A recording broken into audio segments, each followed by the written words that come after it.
And everyone who knows you sees it.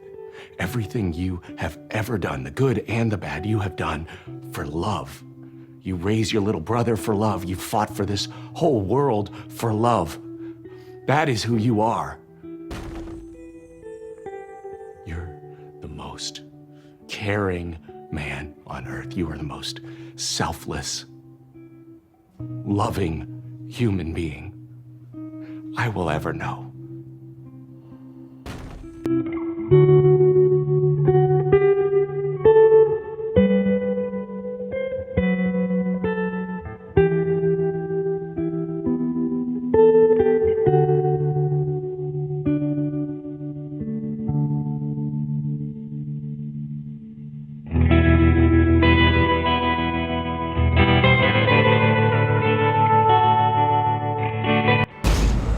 She's gonna get through that door.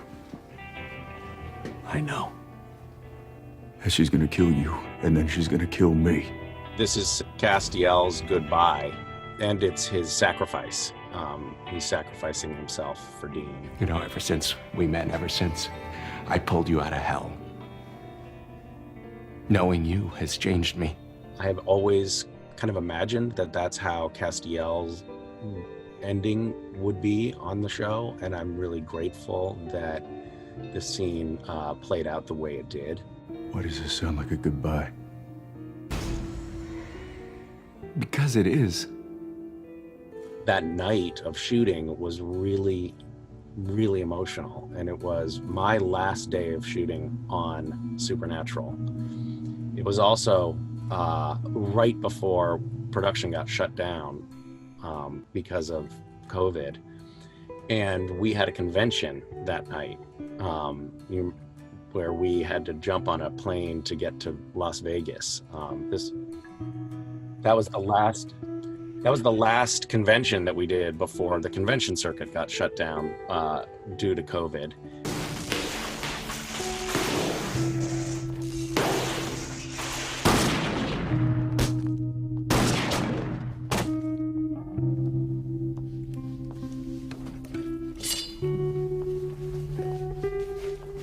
Who are you?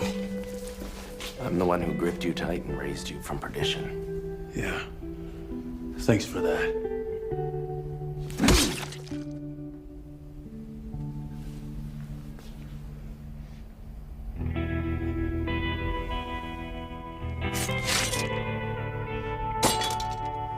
You know, ever since we met, ever since I pulled you out of hell, knowing you has changed me. Because you cared, I cared. I cared about you. I cared about Sam, I cared about Jack.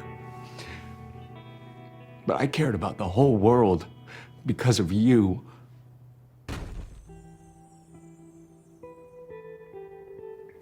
You changed me, Dean.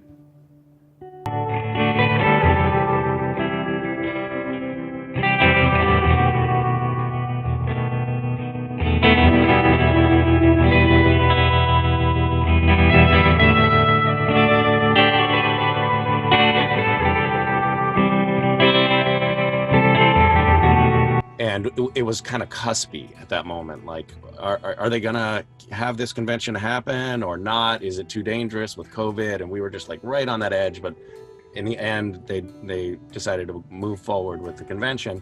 So we had a late night of shooting, and we all said goodbye to Castiel.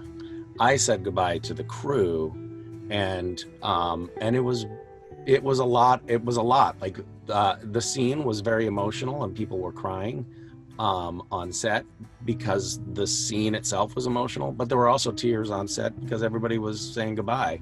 And then we got on, they had chartered a flight for us, and because we had a very tight window to get to the convention, and it was a late night of shooting.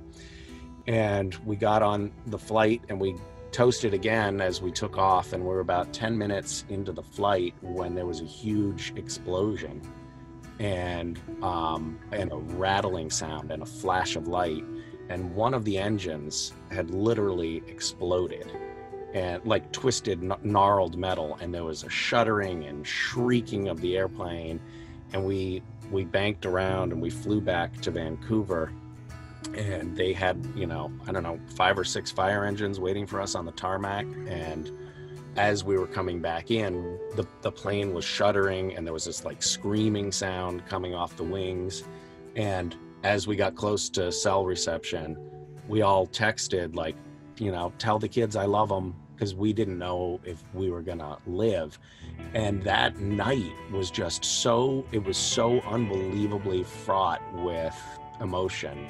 Saying goodbye to Castiel, saying goodbye to the crew, and then also literally saying goodbye to our families. It was super, super intense. So that night really stands out to me. Goodbye, Dean.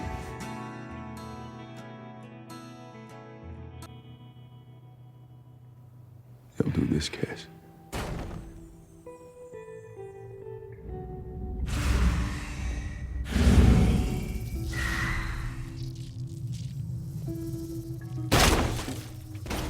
Cass. Goodbye, Dean.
Cass, is that really you?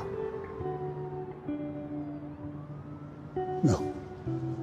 You're dead. Yeah, I was. But then I annoyed an ancient cosmic being so much that he sent me back. I don't even know what to say.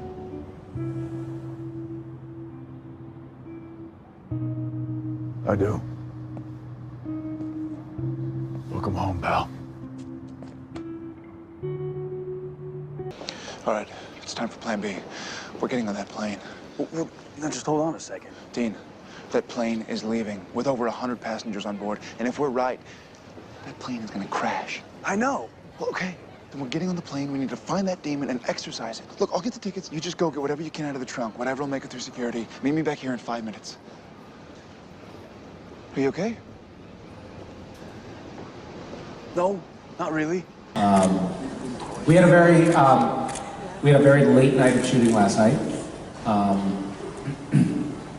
followed by a sort of catastrophic airplane malfunction that led to an emergency landing and fire trucks and no sleep whatsoever. So you'll have to bear with me as I sort of get melancholy about the fact that the show is ending. We had a very emotional. We had a very emotional scene that we shot last night. We're starting the process on the show of saying goodbyes, and it's really hard. Okay, that's all. I just wanted to have a little bit of therapy with you. What? What's wrong? Well, I kind of have this problem with, Flying? it's never really been an issue until now. You're joking, right? Do I look like I'm joking? Why do you think I drive everywhere, Sam? All right, I'll go. What? I'll do this one on my own. What are you, nuts? You said it yourself, the plane's gonna crash. I have to. What the hell are you talking about? Dean, in case something goes wrong and I don't make it back, there's something you and Sam you need to know. I love you too. I didn't say I love you. I know, but you wanted to say it.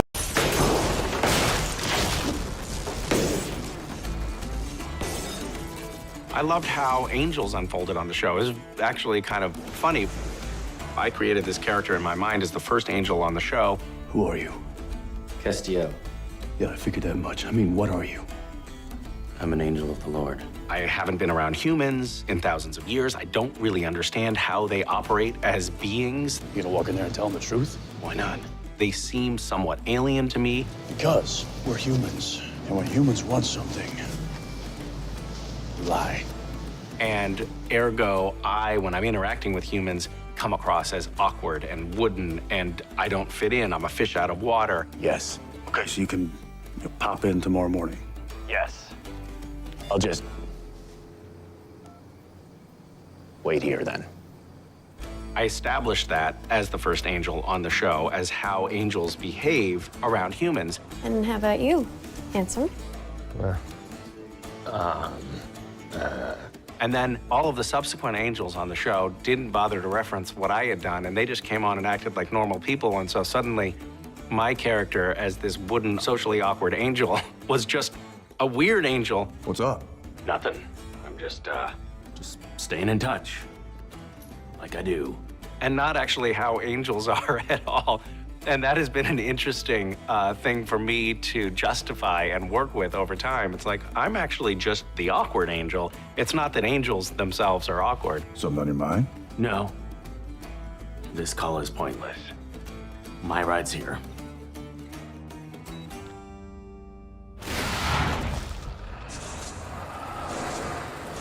Thanks for watching Wayward Winchester. Subscribe for more awesome Wayward content.